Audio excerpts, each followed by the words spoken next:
고대 세계의 역사를 수놓았던 수많은 제국들 중에서도 찬란한 빛을 발하며 인류 문명의 위대한 요람이 되었던 곳이 있습니다. 바로 신비로운 나일강의 축복을 받은 땅, 이집트 문명이죠. 그 중에서도 특히 한 위대한 인물의 이야기는 수천 년이 지난 오늘날까지도 우리의 가슴을 울리곤 합니다. 자, 상상해 보시겠어요? 드넓은 사막 한가운데 수많은 전차들이 굉음을 내며 질주하고 활과 창이 엇갈리는 피 튀기는 대격전이 펼쳐지는 모습 말입니다.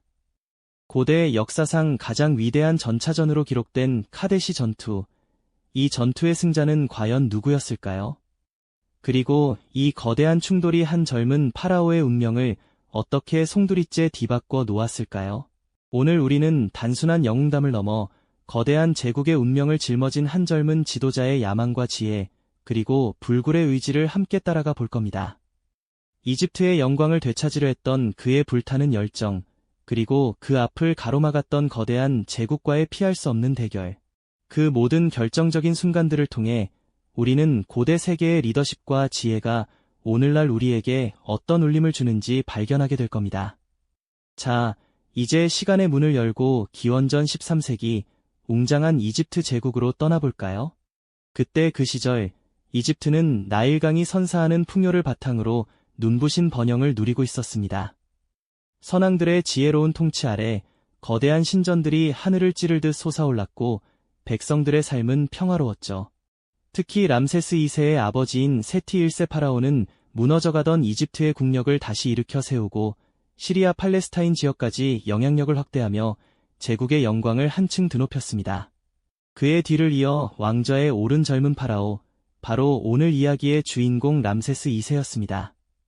그는 태어날 때부터 남다른 기상과 총명함을 지녔다고 전해집니다. 어린 시절부터 아버지 세티 1세와 함께 신전을 참배하고 나일강변을 거닐며 미래의 이집트를 꿈꾸던 소년이었죠. 그는 아버지의 뒤를 이어 10살이 채 되기도 전에 이미 군사훈련에 참여하며 전사의 기지를 닦았습니다. 백성들은 그에게서 위대한 파라오의 자질을 보았고 그의 즉위식은 마치 새로운 시대의 도래를 알리는 축제와도 같았습니다. 백성들의 뜨거운 환호 속에서 람세스 2세는 왕좌에 올랐고 그의 가슴 속에는 아버지 세티 1세가 이룩한 업적을 뛰어넘어 이집트 제국을 더욱 위대하게 만들겠다는 뜨거운 야망이 타오르고 있었습니다. 그는 단순히 과거의 영광을 재현하는 것을 넘어 새로운 시대를 열어갈 진정한 리더가 되고자 했습니다.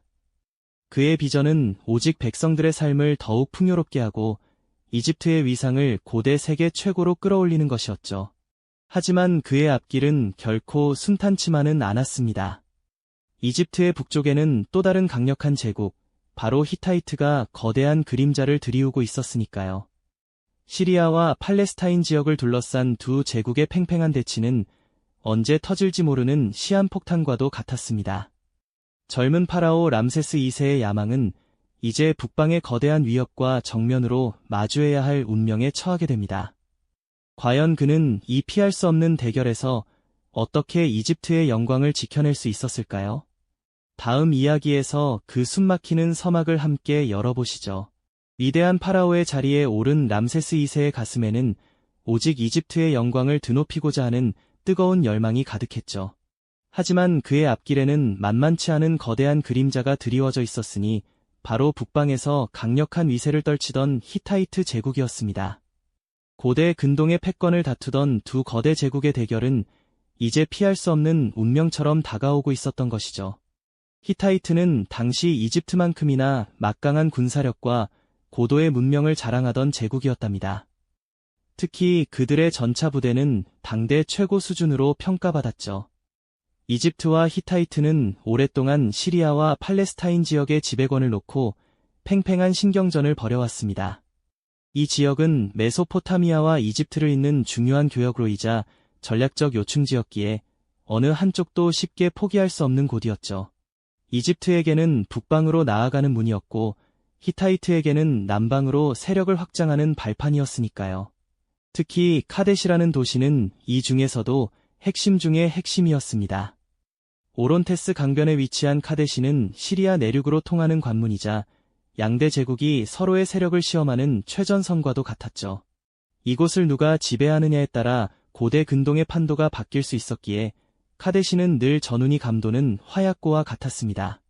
람세스 2세의 아버지인 세티 1세 파라오도 이곳을 차지하기 위해 히타이트와 격렬한 전투를 벌였지만 결국 완전한 승리를 거두지는 못하고 철수해야 했었죠. 이제 젊은 파라오 람세스 2세의 어깨에는 아버지의 미완성된 과업, 즉 이집트의 북방 영토를 확고히 하고 히타이트의 위협을 완전히 종식해야 한다는 무거운 책임감이 놓였습니다. 그는 백성들에게 약속했던 위대한 이집트 제국을 재건하기 위해서는 이 북방의 거대한 걸림돌을 반드시 제거해야 한다고 생각했죠. 그의 눈빛에는 오직 결연한 의지와 강한 자신감이 빛나고 있었습니다. 람세스 2세는 즉위 초부터 히타이트와의 대결을 준비했습니다. 그는 이집트 전역에서 정예 병사들을 모집하고 강력한 전차 부대를 훈련시키며 군사력을 증강하는 데 총력을 기울였죠. 수많은 대신과 장군들이 모여 밤낮으로 전략을 논의했고 전쟁의 북소리가 이집트 전역에 울려 퍼지기 시작했습니다. 파라오의 결단은 단호했습니다. 그는 더 이상 히타이트의 위협을 좌시하지 않을 것이며 이집트의 영광을 위해 직접 전장에 나설 것임을 천명했죠. 기원전 1279년 람세스 2세는 드디어 대규모 원정길에 오릅니다. 수천 대의 전차와 수만 명의 보병으로 이루어진 이집트 대군은 나일강을 따라 북쪽으로 그리고 시나이 반도를 넘어 시리아의 심장부로 진격하기 시작했습니다. 그들의 목표는 오직 하나, 바로 카데시를 탈환하고 히타이트의 패권을 꺾는 것이었죠. 사막의 뜨거운 태양 아래 람세스 2세는 군대의 선두에 서서 이풍당당하게 나아갔습니다. 그의 얼굴에는 젊은 파라오의 불타는 야망과 함께 이집트의 운명을 짊어진 자의 비장함이 교차하고 있었을까요? 이집트 대군이 카데시를 향해 진군하는 동안 히타이트의 무아탈리 2세 역시 만반의 준비를 갖추고 있었습니다. 그는 이집트와의 전면전을 예상하고 고대 세계에서 유래를 찾아보기 힘들 만큼 거대한 병력을 카데시 주변에 집결시켰죠. 양대 제국의 자존심과 패권이 걸린 피할 수 없는 대결은 이제 초읽기에 들어선 것입니다. 과연 이집트의 젊은 파라오 람세스 2세는 히타이트의 강력한 군대에 맞서 어떤 전략을 펼쳤을까요? 그리고 인류 역사상 가장 위대한 전차전이라 불리는 카데시 전투는 과연 어떤 모습으로 전개되었을까요? 긴장감이 고조되는 전장의 서막이 드디어 열리는 순간입니다. 그렇게 람세스 2세는 대규모 원정군을 이끌고 북쪽으로 향했습니다. 그의 군대는 4개의 사단으로 나뉘어 있었는데 각각 아몬, 라, 프타, 세트라는 이집트의 신들의 이름을 따 명명되었죠. 수많은 보병과 함께 이집트의 강력한 전차 부대까지 그야말로 압도적인 전력이었습니다. 파라오는 선봉에 서서 카데시를 향해 진군했고 마침내 요충지인 카데시에서 불과 몇 킬로미터 떨어진 곳에 아몬 사단과 함께 야영지를 건설했습니다. 거대한 이집트의 야영지는 사막 한가운데 펼쳐진 거대한 도시와 같았을 겁니다. 하지만 히타이트의 왕 무아탈리 2세는 젊은 파라오의 움직임을 예의주시하고 있었습니다. 그는 이집트군이 너무나도 자신만만하게 진군하고 있다는 것을 간파했죠. 무아탈리 2세는 교활한 계략을 꾸몄습니다. 2명의 베두인 스파이를 이집트 진영으로 들여보내 히타이트군이 시리아 북부에 멀리 떨어져 있다는 거짓 정보를 흘리게 한 것입니다. 람세스 2세는 이들의 말을 철석같이 믿었죠. 히타이트군이 아직 멀리 있다고 생각한 파라오는 나머지 3사단이 도착하기를 기다리지 않고 아몬 사단만을 이끌고 카데시 성벽을 향해 더욱 깊숙이 들어갔습니다. 이것은 그의 가장 큰 오판이 되고 말았습니다. 바로 그때였습니다. 예상치 못한 순간 매복해 있던 히타이트 전차 부대가 강렬한 굉음을 내며 쏟아져 나왔습니다. 2,500대가 넘는 전차들이 일으킨 모래먼지는 마치 거대한 폭풍처럼 이집트 진영을 덮쳤습니다. 라 사단이 강을 건너 행군하던 중 갑작스러운 기습을 당하며 순식간에 혼란에 빠져버렸습니다. 히타이트 전차들은 마치 거대한 파도처럼 이집트 보병들을 휩쓸었고 잘 정돈되어 있던 대열은 삽시간에 무너져 내렸습니다.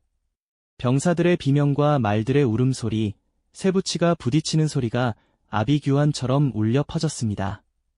람세스 2세가 이끄는 아몬 사단은 야영지에서 쉬고 있던 터라 이 모든 상황을 미처 파악할 새도 없었습니다.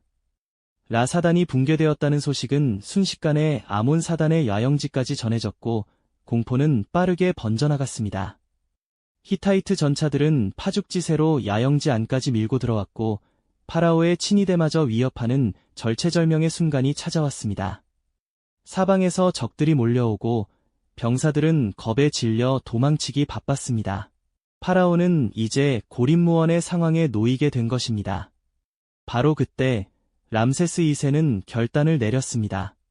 그는 결코 도망치지 않았습니다. 오히려 신들에게 간절히 기도하며 자신의 용기를 다잡았습니다. 그리고는 직접 전차에 올라타 단 몇 명의 친위대와 함께 히타이트 전차 부대 한가운데로 돌진했습니다. 그는 마치 사자처럼 포효하며 적진을 휘저었고 그의 용맹한 모습은 혼란에 빠진 이집트 병사들에게 한 줄기 빛과 같았습니다.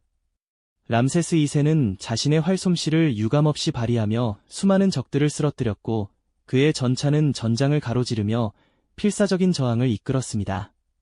이집트군의 심장이자 영혼인 파라오가 직접 목숨을 걸고 싸우는 모습은 병사들에게 엄청난 용기를 불어넣었습니다.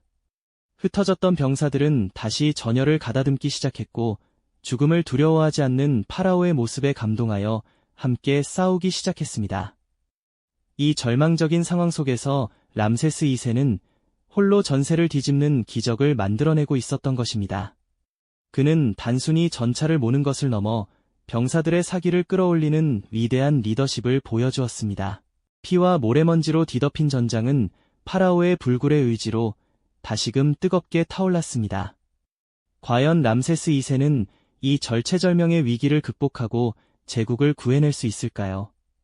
그의 운명은 이제 바람 앞의 촛불과 같았습니다.